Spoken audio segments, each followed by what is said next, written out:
Hello, everyone, and welcome back to this session of the Aspen Security Forum virtually. We've had quite a day already. We've covered everything from Singapore to Afghanistan to Saudi Arabia to cryptocurrencies and how they impact our national security. We're now turning to a really important topic which hasn't gotten as much attention recently, and that is US trade policy. US Trade Representative Katherine Tai gave a speech recently where she said the Biden administration wants to have a worker-centric trade policy. Of course, the Trade Promotion Authority expired on July 1st, and no one seems to be in any hurry to do any free trade negotiations, whether with the UK, with Europe, much less with China. To discuss these important issues, we have a very distinguished panel, including 3 US former trade representatives. With apologies to your impressive bios, I'm going to give just the barest hint of them because I don't want to eat too much into the time of the panel. So we've got with us Bob Zoellick, of course, the former president of the World Bank, Deputy Secretary of State, where I worked for him, among many others, US Trade Representative from 2001 to 2005. We have Susan Schwab, who served as USTR from 2006 to 2009. Has also served as a senior official in the US Department of Commerce and many other positions. We have Mike Froman with us, who was, of course, the USTR for President Obama from 2013 to 2017, and also served as Deputy National Security Advisor for International Economic Affairs. He's now the Vice Chairman of MasterCard. Between them, they serve on the corporate boards of most of the US Fortune 50, so they can also give us the business perspective. And last but not least, of course, we have Myron Brilliant, who's the Executive Vice President and Head of International Affairs for the US Chamber of Commerce, where he engages business and governments in over 50 countries and has been really instrumental in passing many, many trade agreements here in Washington. And to tie all of this together, we are very lucky to have with us Shawn Donnan, who is a senior writer at Bloomberg, writing on the global economy, and of course was formerly the world trade editor for the Financial Times. So without further ado, Shawn, I'll let you take it away. Thanks. Thanks so much, Anja. It's exciting to be here this afternoon. I wish we were in those mountains over your shoulder there, but you know, they're just a fake background for me too. But they're just a fake background for you now. But I guess I'm going to focus on those mountains for a while, and also at that blue sky beyond there. Really excited to be here this afternoon with some of the greatest trade minds in Washington. Really an eminent panel here. I am humbled to be here with you. I thought we'd start with you, Bob, and not just because of that great painting you've got over your shoulder, but we'll start with you. And I'm curious because you were outspoken during the Trump administration in your criticism of the administration's trade policies. And one of the things I'm struck by is it's still early days, but the Biden administration has kind of let a lot of the pillars of the Trump administration's trade policy, including the China tariffs, the steel tariffs, flow and live on for now. So I'm curious. You know, we're just a few months in, really, but I wonder so far, Bob, what's the distinguishing feature you see in the Biden approach? Well, first, thanks. It's a pleasure to be here with you, with Shawn, and with a number of my former colleagues. I think you put your finger on it, Shawn. I think so far the Biden trade policy is distinguished by being undistinguished. And it's still early, as you say. It's only the start of August. But I think the reality is the president has other priorities. He has a very full agenda with Congress. And in doing that, he understandably wants to avoid conflicts within his own Democratic coalition where he's got narrower margins. And on the Republican side, there's been a move towards protectionism. So these are difficult issues. I think over time, the administration will face more pressure to develop a trade agenda, in part because there'll be an increasing sense that the US is falling behind. So if the politics don't allow the president to rejoin the Trans-Pacific Partnership, which Mike negotiated as part of a strategy to compete better with China, perhaps he could look towards a digital or data accord. A few of us have talked about doing that with Japan, South Korea, Singapore, Vietnam, Australia, New Zealand, and others. Or since the USMCA, the rewrite of NAFTA, managed to get both Republican and Democratic support, could that be the basis of a negotiation, for example, with North America and Britain? Of course, the key to that was the labor standards. You would think British labor standards should sort of meet the test, but you could also use it for other cutting edge topics. For example, whether it's pandemic supplies or the issue of carbon, which we're going to face. I think to bring it back, however, a point that Anja made, the phrase that the administration has used is a worker-centered trade policy. Now, no doubt that's good politics, but I think over time they're going to be pressed on the meaning of that. Does it mean jobs or does it mean people? Does it mean workers who are farmers and ranchers dependent on exports? Does it mean export industries that require imports as their inputs? Or does it mean trying to protect some of the past industries? So we will learn more about that, I think, over the course of the year to come. I love the visitor that we've just gotten there. We got a glimpse of a wonderful tale. We'll come back to him or her a little bit later. Sue, we spent the last 5 years talking about the end of the liberal order, right? About the death of multilateralism, and the Trump administration raised what a lot of people in Washington were quietly telling me were some legitimate complaints about bodies like the WTO and the way the world of trade works. Certainly, China and the view of China has changed over the last 5 years, or the view of China as an actor in global trade. I wonder, Sue, where do you put us now in terms of the future or health of the liberal order and what the Biden administration is doing for it? And I guess I can also follow up and ask you, as someone who's dealt with it, are things like the WTO institutions that America should be in the business of saving right now? Well, I think you raise a very, very good question. And there are a lot of issues associated with, a lot of challenges, shall we say, associated with working with and through some of these multilateral institutions. The WTO being the one that I have the most experience with, but you can think about the OECD or APEC or some of the other multi-country institutions, but the WTO in particular stands alone, arguably, as an institution where countries have come together, they have agreed on a set of rules, they are enforceable, or they have been enforceable. We can talk about the appellate body and the whole issue of enforceability. And they have had a hard time moving the ball forward.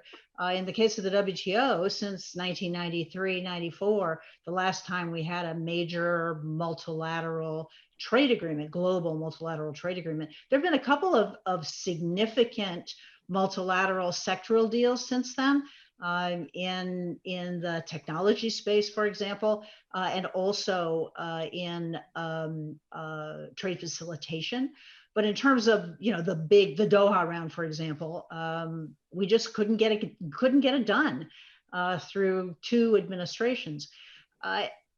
Is that worth saving? Yeah, absolutely. I mean, you absolutely positively need that kind of an enterprise, an institution, to have rules of the road. And if you didn't have it, you'd have to invent it.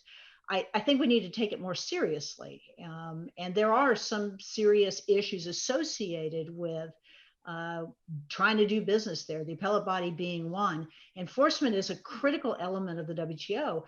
It is one of the few, I mean, compared, for example, to environmental agreements where there is no enforceability, trade agreements, we have enforceability. And that is one of the staples of the order.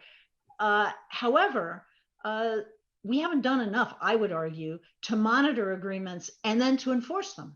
And we should be doing more of that, particularly vis-a-vis countries that appear to be systematically flaunting trade agreements. Now, at the moment, I think it'd be pretty straightforward to say that many major trading countries are crosswise with our WTO commitments, and that's going to have to sort itself out. But it would be nice if this administration started by finishing up its nominations. I mean, one of the, we're in August, and there are critical trade policy positions that are not filled, and the White House hasn't even nominated individuals for, and that includes, unless I've missed something in the last 48 hours, 24 hours, that includes the US ambassador to the WTO. Yeah. And that liberal order, how healthy is it right now? And well, I mean, I think the liberal order, define the liberal order. I mean, there's a pendulum that has moved back and forth, and we're not where we were in the Reagan-Thatcher era, that's for sure. The pendulum has swung back toward, countries trying to control the commanding heights. That is certain, but certainly not as far back as was the case prior to, say, the mid-1970s. I think there is a clear recognition that we are inextricably linked, and that there is an integration that has taken place that you aren't going to be able to unscramble the egg, and therefore you need rules of engagement, rules of the road. So it may look different going forward, and it may not be fun, but it is clearly necessary, and countries are going to need to come together and show that the basis of that order is what made us all richer, wealthier, wealthier through upper classes, middle classes, lower classes, and brought hundreds of millions of people out of poverty around the world. We're going to come back to that. Can I just jump in here later. real quickly on Go this? Go ahead, Myron. I was going to pivot to Mike, but Myron, why don't you jump in just real quickly? Sue is absolutely right to talk about the WTO and the multilateralism and the need for it. We've seen an erosion of the WTO system, and that's like sort of watering your yard in a drought, and eventually it's going to catch up to you. And so what I would say is threefold. One is we have to think about what consensus means in a system that requires 165 countries to agree to a set of rules. Second is we need to look at alternatives. Bob referenced a digital agreement, right? Maybe we need to build coalitions of willing within the WTO system around issues around e-commerce, around subsidy practices. So we need to rethink the US role in the WTO system and how we're going to play with Europe and leading players in the Asia Pacific, because China is touting its responsibility in the WTO system and saying that the United States is negligent. That's creating a false narrative for the public, and it's frankly not priority number one for this administration. But we need to be very mindful when we talk about multilateralism that we have to really reinvest ourselves in thinking through what that means when we talk about the WTO or WHO and other organizations. So just wanted to add that point. And you've set up my question to Mike beautifully, and for that I thank you. Mike, when I first came on to the trade scene some years ago, you were the USTR, you were negotiating the TPP. At that time, you were doing so also kind of thinking about the model of trade governance in the world. I remember when we were all talking about mega regional agreements like the Trans-Pacific Partnership that you were negotiating, like the Transatlantic Trade and Investment Partnership that you were negotiating, like the Trade and Services Agreement that you were negotiating. And all of these things, I remember you and people around you kind of quietly saying, the idea was partly to inject some competitive tension into the system and create an alternative to what was then a Doha round that had been, shall we say, asleep for a little bit. So when you look at it now, it's here we are again. We're talking about another time to reinvent what we tackle in trade from Bob's perspective. We're talking from Sue's perspective about re-engaging with the WTO in a different way, and America finding its new leadership there. You tried this fairly recently. How do you see the Biden administration doing this? And I'll get to whether or not the U.S. should join the TPP later. But for now, how do you see the Biden administration tackling that issue? Well, first of all, Shawn, thank you very much for highlighting all of my negotiating failures. And I'm sure those comments I made to you were off the record at the time, but I appreciate you putting them on the record on the record now. Look, I think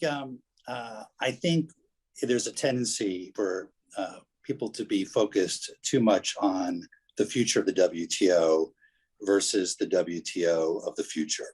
And I think, to build on Sue and Myron's comments, I think we need to take a step back and ask ourselves, what is it that we want out of the global trading system?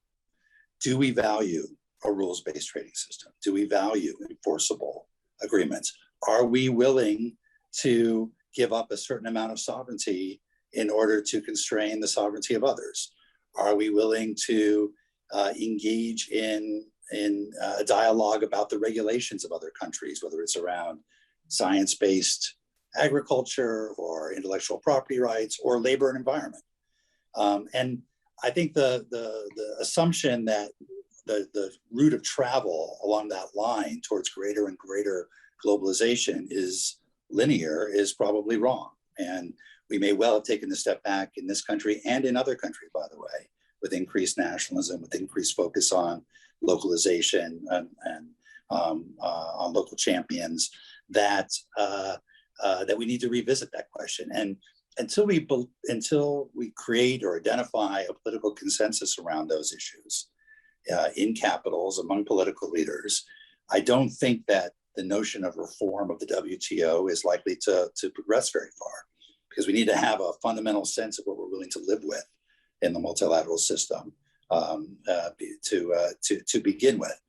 I think that the question of mega regional versus bilateral, I think that's not particularly, that's a distinction that I don't think is particularly interesting, to be frank. I think what's sometimes important, or what is important, is that we're creating as consistent as possible rules, particularly as we're taking on new issues like, as Bob said, the digital economy, data and things of that sort. But whether those rules get made in bilateral agreements, trilateral agreements like USMCA, or regional agreements, I think is less important. There's some efficiencies in bigger agreements, but they're also harder and more time consuming to negotiate. I think what's critical is that we take on these issues in a forthright manner. And I think there's a lot of potential, again, I'll just build on what Bob said, to take on the issues of data, which is not only important to services, which obviously are the majority of our economy, but also important to manufacturing. The line between manufacturing and services and the role of data in both is increasingly important. And so the line is blurred, and the role of data is increasingly important. I think that means that as we're looking to the future instead of looking to the past, we should be trying to find coalitions of the ambitious who are willing to set high standards in this area that will help position us for success in a global economy that turns around these issues. If I could just reinforce that point, because there's a lot of precedent for this, and what all of my colleagues have said, if you go back and you look at where some of the WTO and prior to that GATT initiatives and agreements came from, they came from the OECD. They came from bilateral and regional deals. They came from APEC agreements, and so a lot of this starts out in smaller fora where you're not ending up with lowest common denominator deals, and you've got a fighting chance of having a high bar. And what you have is you start having precedents like the digital services provisions of TPP that were then folded into and built on in USMCA. But in particular areas where we do not have parameters, don't have rules in the WTO, in services, for example, the bilateral and regional and sectoral deals that are out there become much more important as precedents. potentially for multilateral deals, but at minimum for coalitions of the willing. And the question becomes, and I think Myron was hinting at this, at some point, do we change the definition of consensus and or start moving away from MFN, most favored nation deals? And if you've got one or two countries that are spoilers, which has been the problem, quite frankly, at the WTO, can you move ahead without them and let them opt out? And we've done that before in sectoral agreements, the information technology agreement being a case in point. And we should just explain to folks who aren't familiar with all the trade parlance that at the WTO, everyone has to agree on something, all of the members. But nobody has to, it's no one can object. No one can object, right? And we've seen some late nights. I think I had a late night in Bali with you, Mike, one night when I think Cuba at one point, registered an opposition, which hijacked the front page of the Financial Times for a few hours. Anyway, I wanted to just kind of come back to you for kind of lightning round quickly, just so I understand things. You guys have all laid out a credential or credible agenda that this administration should tackle. In terms of dealing with data, in terms of possibly, Bob, doing a North America, UK deal. These are all great ideas, but they're shoulds. What is this administration actually doing? I read the signals right now, from the president on down, I see them saying, we're not going to do any new trade deals right now. We're going to focus on enforcing the deals that we have. We're going to talk to our allies about things like supply chains. We're going to work on this global tax agreement and so on. But trade deals, let's be honest here, they're kind of toxic politically right now, or that's how this administration is treating them. So I wonder, maybe we'll go in the kind of chronological order. We'll start with you, Bob. Do you see this administration launching any of these trade negotiations anytime soon? Short answer, no. Right.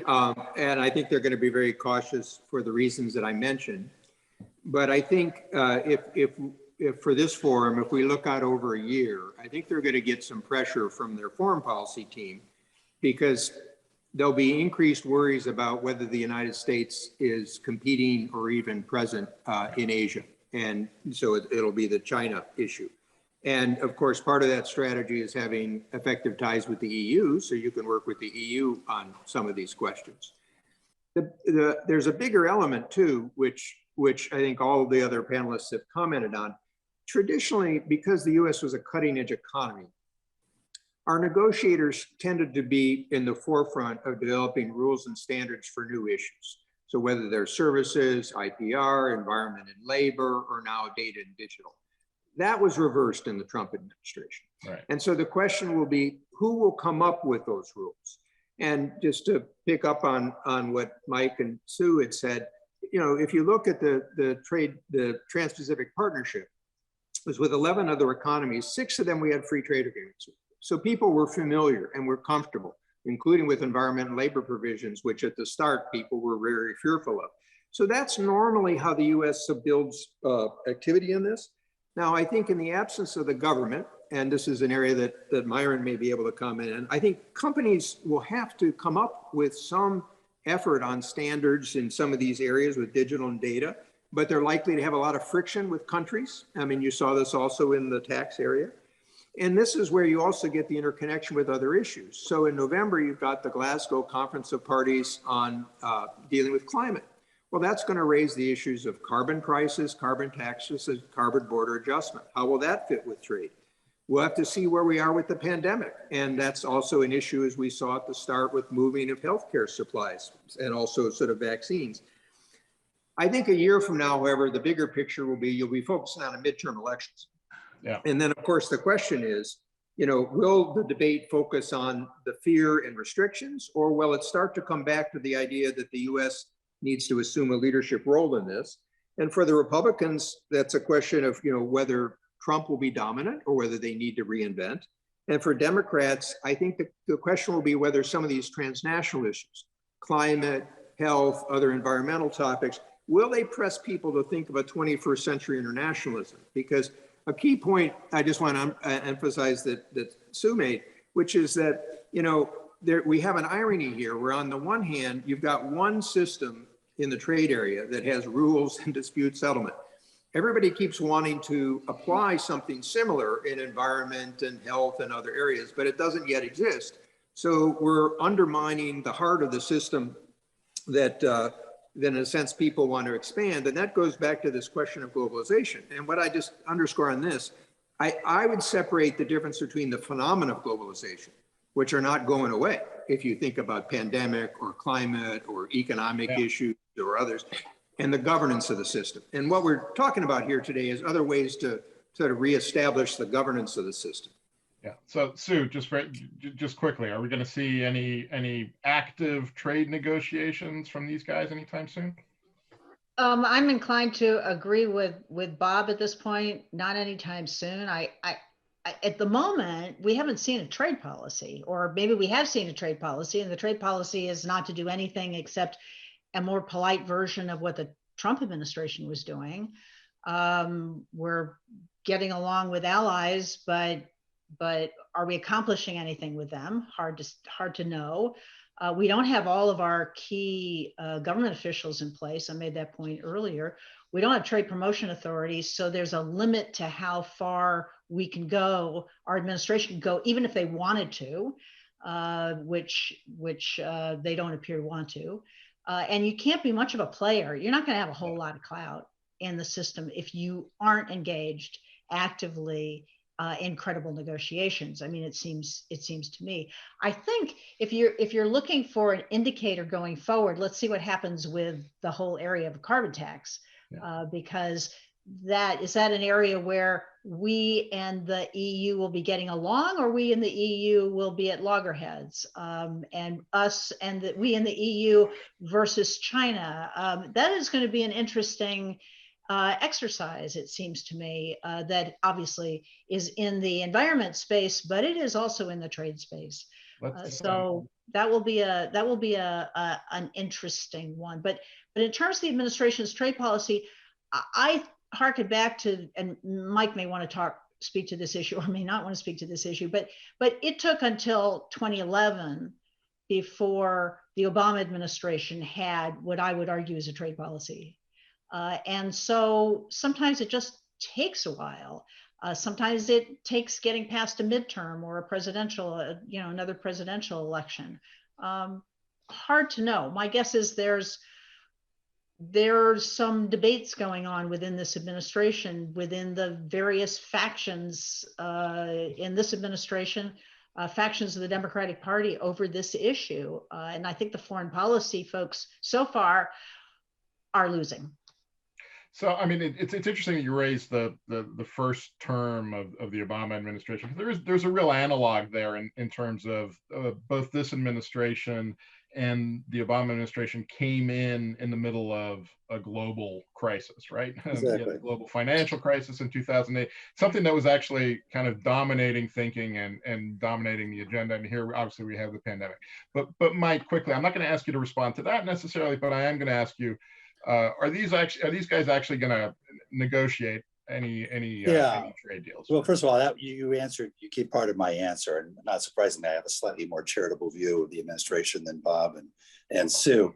I think you'll see a lot of activity on China.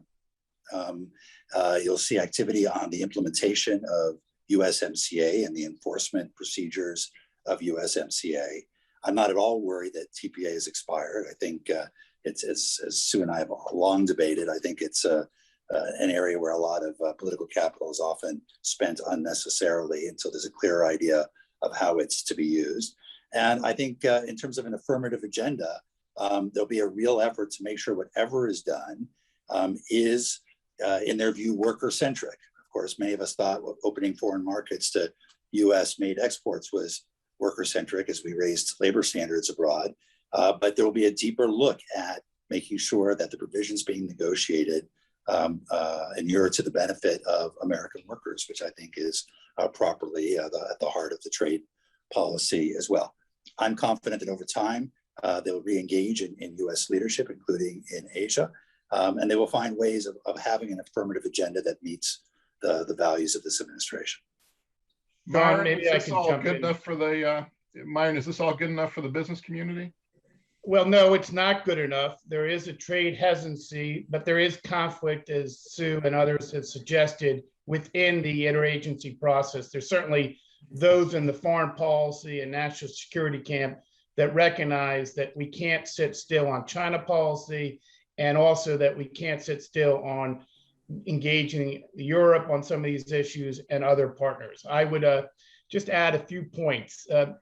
Mike is a good member of the U.S. Chamber of Commerce, so I don't want to differ with him significantly, but he knows he and I battled over TTIP. I didn't realize I was a member of the U.S. Chamber of Commerce, Myron. Right. Well, So let me just say this.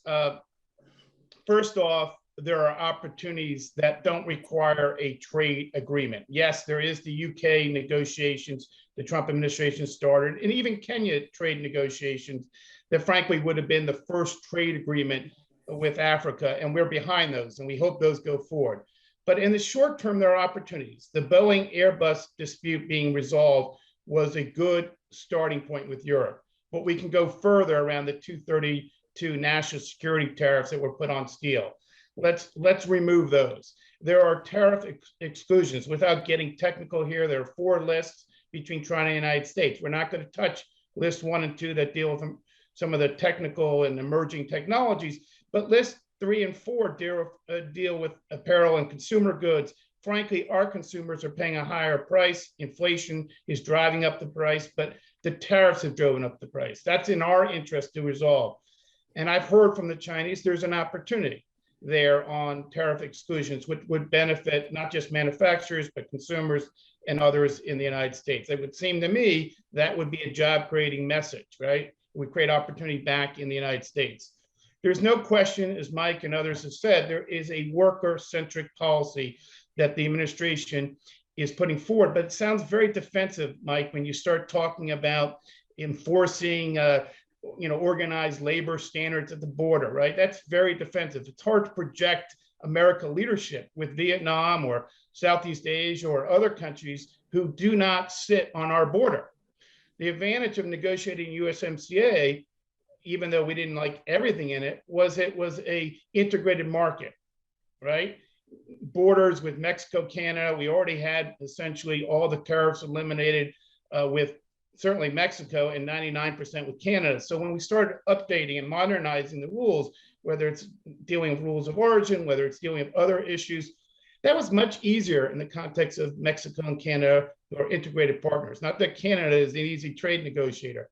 Now take that to other parts of the world. They're not going to accept that. They don't have to. And so that makes it more complex. So I don't know if we'll do trade agreements. I think Bob's right. The 2022 midterms are right around the corner. Everyone would project likely that the House could flip under the current circumstances. And frankly, looking back historically, that's on the minds of Ron Klain, the chief of staff, and the president and others who are calling the political shots. That's why they're focused on infrastructure and domestic priorities. But I remind everyone here who doesn't have to be reminded that trade is much more than just economics. It's foreign policy, it's national security. And if you're going to talk about geopolitical risk, there's a huge risk of standing still. So there are some opportunities, Shawn. May not be a big FTA deal, may not be a regional deal. Maybe we move on digital negotiations, but there are opportunities to have incremental progress and show America's back in the game. And that's what business wants. We want to be back in the game. And we have seen an explosion of trade, no question, coming out of the worst of the COVID. The United States has had some recovery, but the equation isn't simply exporting more, right? We got to talk about investments, and we got to talk about imports and the importance to the global economy. Often we just focus on our trade policy on how we export more. That's just an incomplete part of the parcel. And you set me up beautifully again for my question. For that, I thank you. We also need to talk about geopolitics, right? And Bob, I want to come to you on the big one. It's probably one we should have come to almost out of the gate, and that's China and how this administration deals with China on trade. One of the striking things to me over the last few years has been what sometimes is the dissonance between the rhetoric on trade, even some of the trade policy moves, and the kind of real world of trade and the actual goods moving across the ocean. If you look at the first 6 months of this year and goods trade between the US and China, we're at or near record levels in terms of trade across the Pacific. I think if you went to the port in LA, you'd see a port with lots of ships waiting offshore to trying to get in. We know what's happening with container prices and shipping prices and so on. That is not a relationship, a physical relationship that speaks to two economies that are in theory in the middle of a trade war or a great geopolitical rivalry, or are decoupling, which has been the big word in the last 5 years. So where do you see this relationship going? Bob, are we heading towards that economic Cold War that everyone keeps talking about, or are we heading to something more pragmatic? And what's this administration going to do? Well, Shawn, you're correct to bring in the fact that there's still a huge amount of trade with China from the US. And again, to put that in context, prior to the Trump administration, China was the fastest growing export market for the United States for 15 years. So you had a lot of momentum sort of build up there. And if you're in the farm community and you want $15 a bushel soybeans as opposed to $5 a bushel soybeans, you got to be alert to the China market, or same with corn or others. Mike and I over the weekend were with one of the General Motors executives, and he mentioned their sales in China are larger than their sales in the United States. One of the points that Myron mentioned is a lot of the goods that come from China are inputs for US business. So you see the battle right now about whether producers of some solar cells want to have protection to keep up prices, or the people who want to use those solar instruments as part of the changing technology of the economy. In the asset management business, you've got a huge, BlackRock's there in a very big way because China wants to change the financial markets. So there's still a huge amount of activity. However, decoupling is real, especially in the technology sector.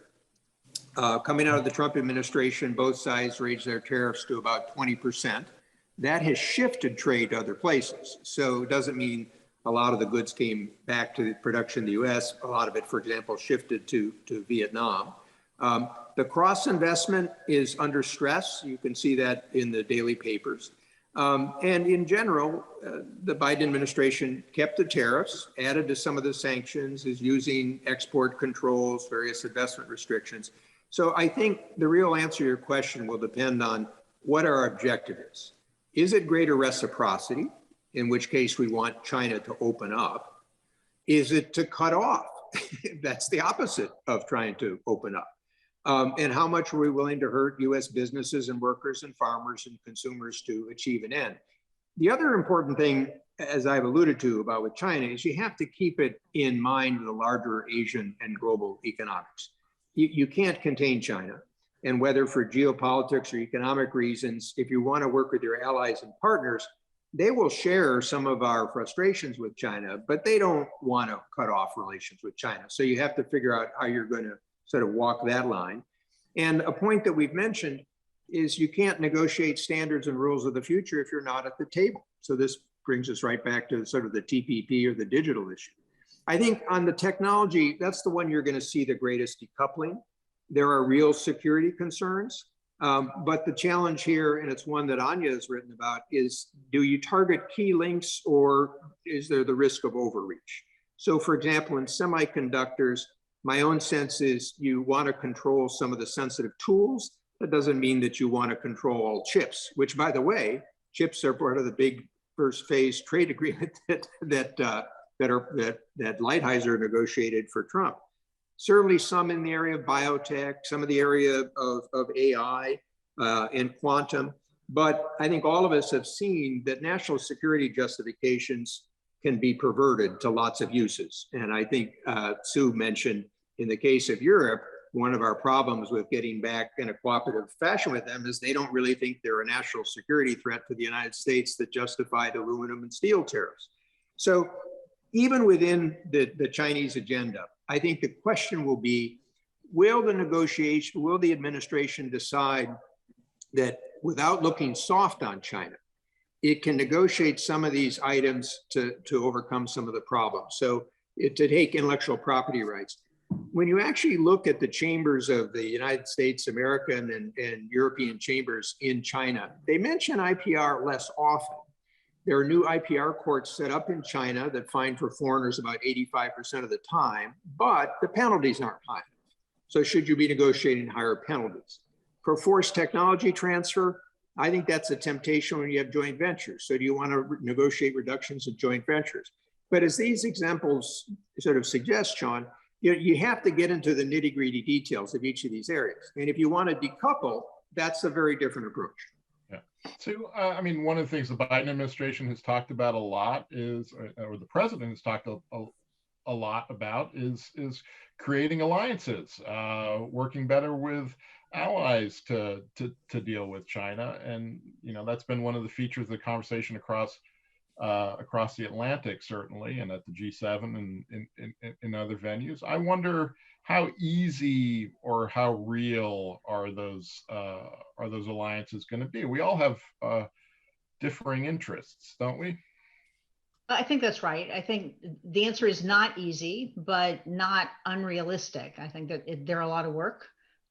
We have differing interests. I don't think you can lump all of our allies into one basket.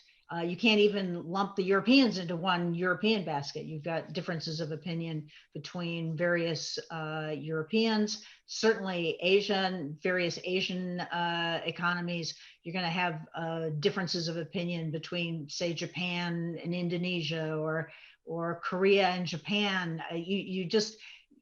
These are one of conversations.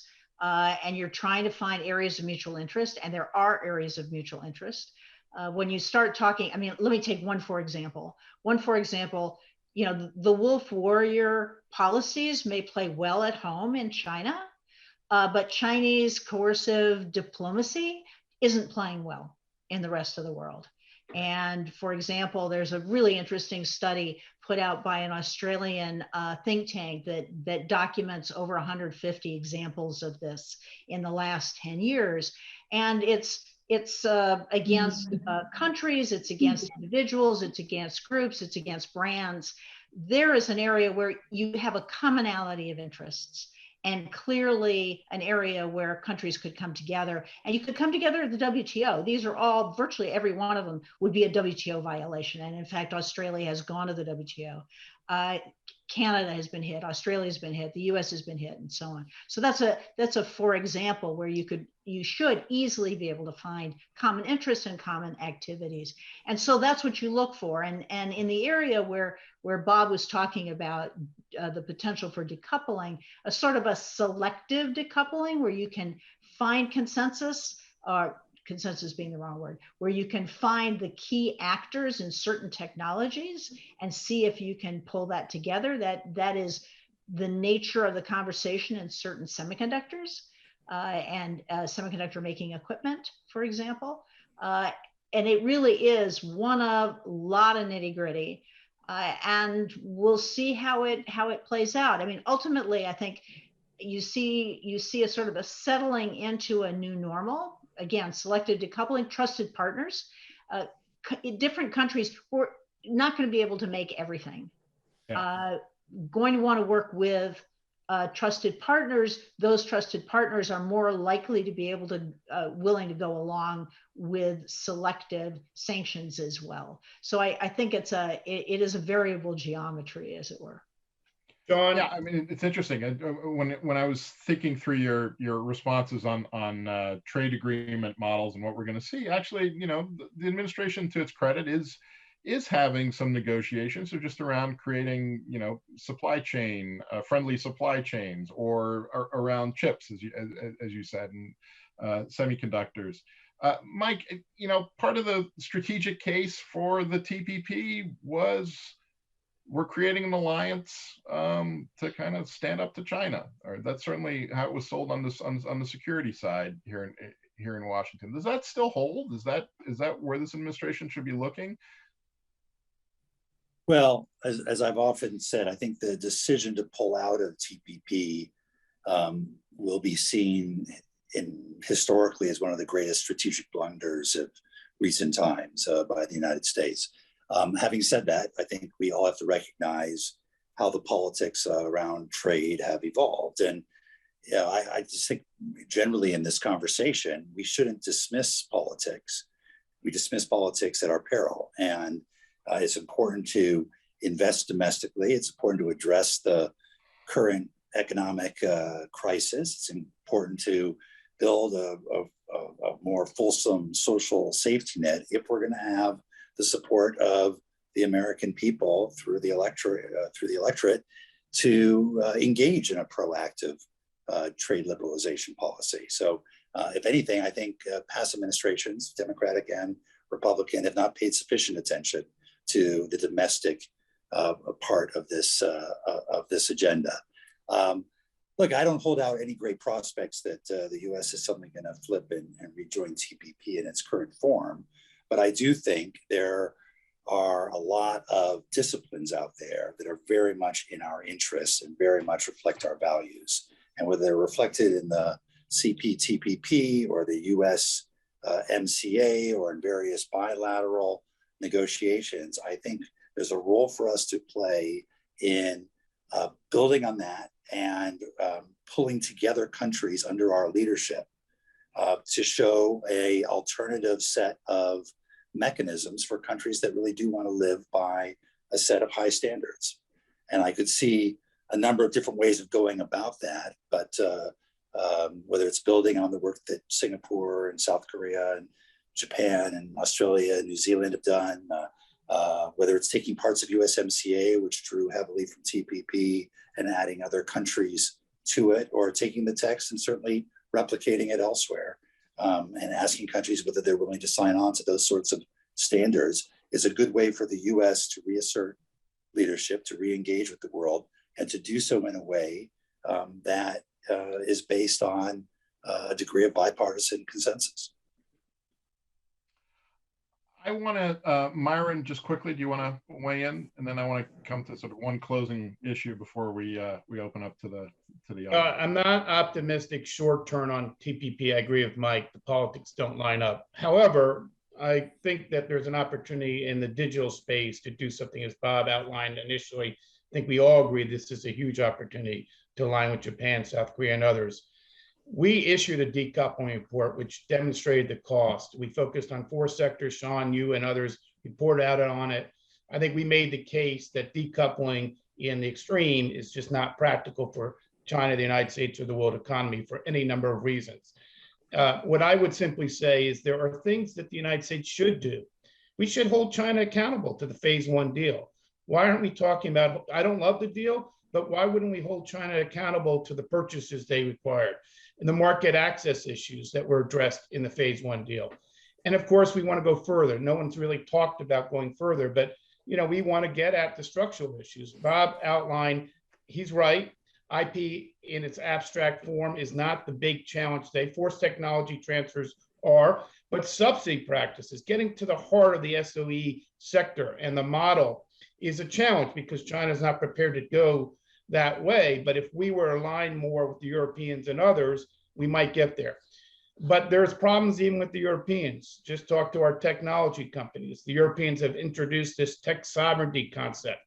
That puts them at odds to American companies who feel discriminated against in Europe. So that's why this idea of alliances is not so easy in practice. And Mike, Sue, and Bob have all worked at it. But it's a long way from the days of Bob running with Pascal Lamy in the streets of Paris. Today is a very different set of circumstances with China's rise. And, just look at what Germany did at the G7 meetings and how even there, what really brought Germany and other countries back from the brink of what I think would have been a bad deal with China was really not US pressure, but Xinjiang and the issue of forced labor, which we haven't talked about. But I do think there are opportunities to push the pedal with China. It may not be huge win short term, but we can't drop the ball there. We can't think that we can only collaborate on climate and health without pushing a more aggressive posture on trade. And we've got to figure out a way to get the Europeans and the Japanese, and frankly, even others like the Singaporeans and Australians who are feeling the pressure from Beijing, align with us around some of these big issues. Otherwise, we're not going to make any progress with China. I just want to finish up before we turn to the audience in a couple of minutes with just one kind of big, sweepy, mega question that you can all answer in about 30 seconds or so. And that is really, you know, I've spent the last 10 years reading about the death of globalization.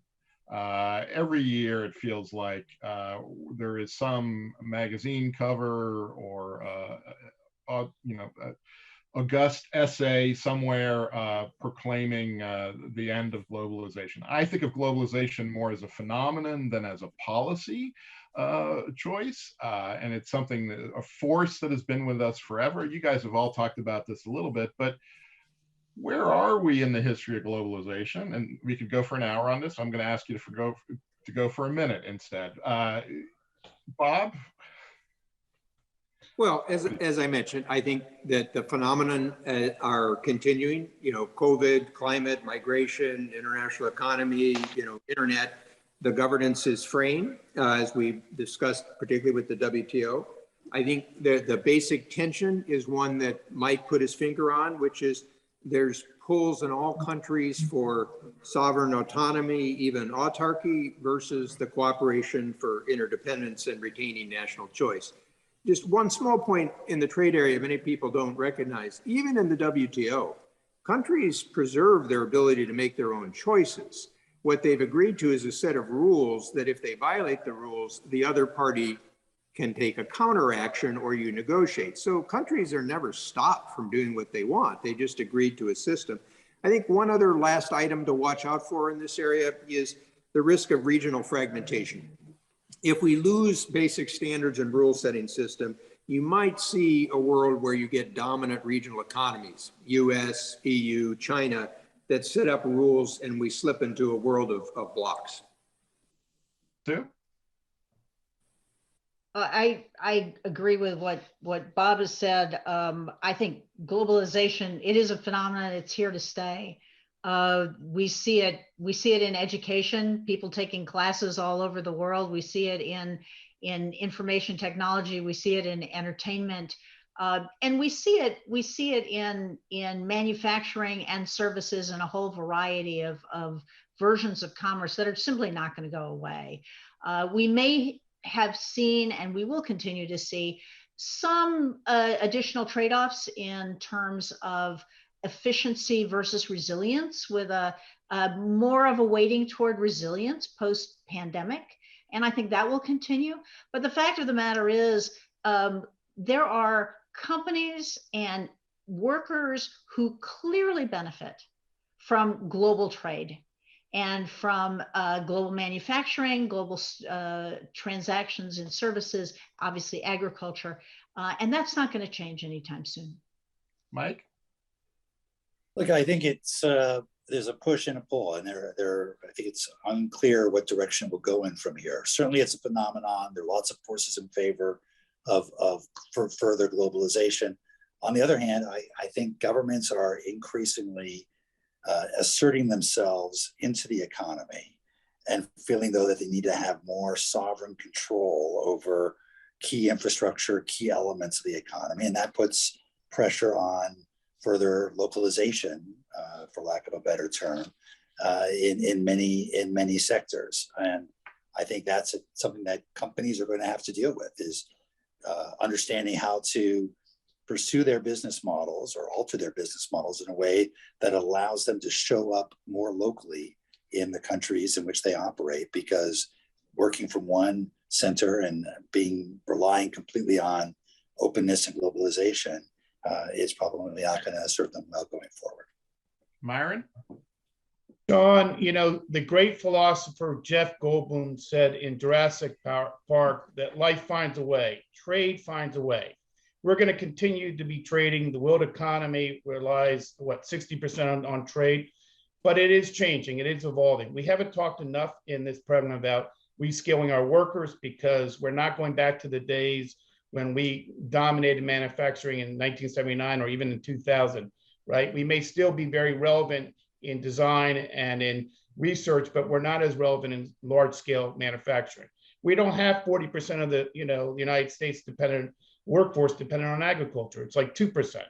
What we do have is a competitive advantage in services. So as we think about our economy, how it's evolved, what we're doing, we need to recognize where we have advantage and press that point, which is why we keep coming back to the digital point. But the other point that Mike and Bob and Sue have also said is the tables have changed on us a little bit. And the rise of China presents both challenges and opportunities. We can see it as a threat, or we can see it as also an opportunity that we have to confront. And there is, I think, the challenge for globalization. There are different players. Europe is its own self when it comes to standard development, and they're way ahead of us in Africa and other parts of the world. So we have to think about that. But we've got to find a way to have a more constructive and pragmatic relationship with China. I don't care about globalization. I care about a world where the United States and China do not go down the trajectory they are right now. That downward trajectory is going to hurt badly our economy and the world economy. So reversing that course or finding a way to improve that relationship, I think, is really job number one on the economic, foreign policy, and national security front. Now, I'm told we have at least one question from the audience there. I don't have a button to push here, but I think someone does. Shawn, I'm happy to take over the audience questions. Okay, great. Over to you. Thank you so much for your excellent moderating. And thank you to Mike and Bob and Susan and Myron, showing that trade policy is extremely bipartisan when you're in the center of the political spectrum, and that the protectionism happens really on the left of the Democratic Party and on the right of the Republican Party. I'll take moderator's privilege and ask one question just to Sue and Bob, because we've heard recently behind the scenes that if the Biden administration can negotiate some trade deals or even think about getting into aspects of TPP, that many people on the Republican side in Congress would support it. Do you think that's true, or the protectionism has just gotten quite strong in Congress? Maybe just very quickly, because then I do want to get to at least one audience question. I would argue it's really too hypothetical. I mean, I think as Mike said, he and I have differences of opinion about whether trade promotion authority is necessary.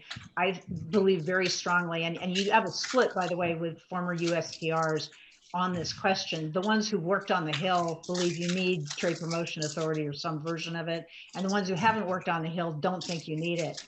And if you have a deal, a trade agreement, before you have some kind of process that the Senate has agreed to move the agreement, it is so hypothetical, you can't really address that. There is a split, as you noted, there's a split within the Democratic Party, there are splits within the Republican Party. But ultimately, if you can make the case that it's going to be good for the US economy, and you've got governors and mayors and business, agriculture, and workers that are supportive, you can get a trade agreement through. But can you get it through unamended? The answer is no, you can't, unless you have some kind of vehicle to get it done. Makes a lot of sense. Let me turn now quickly, sorry, Bob, but I just want to turn to Jackie Koo, who's one of our rising leaders, and actually she's actually here at the Aspen Institute with us, and she wanted to ask one question. Jackie, are you there? Yes, I'm here. Hi, everyone. I'm Jackie Koo with Boeing and a current Aspen Rising leader. Thank you for this very enlightening discussion. As you all discussed, the Biden administration is currently focused on China, USMCA, enforcing current and existing trade agreements. But further down the line, where do you think the next frontier of new trading partners would be? What are some of the countries that the US has not engaged with yet that you think the Biden administration should consider negotiating with? Who wants to take that one? I can take that on, since I talked to Catherine and others about it. Vietnam would be one that would be prime in Southeast Asia. I still think we need to move ahead with some kind of negotiation with an African country, because ignoring the continent is really at our peril with China and Europe. Europe, particularly with standards, and China obviously heavily engaged with their own infrastructure projects. So that's, whether that's Kenya, or whether that's South Africa or some other country. Ghana has been mentioned. And then Bob, you mentioned the UK. I would say one thing for us to think about is, could we expand the alliance with the Pacific Rim countries in Latin America? Could we do something creative down there? Brazil is not right with this administration, but doing something that aligns Mexico, the United States, and Canada with some of our like-minded trade partners in Latin America might be too bold an idea short term, but it's something worth exploring given the need to shore up our competitiveness at home.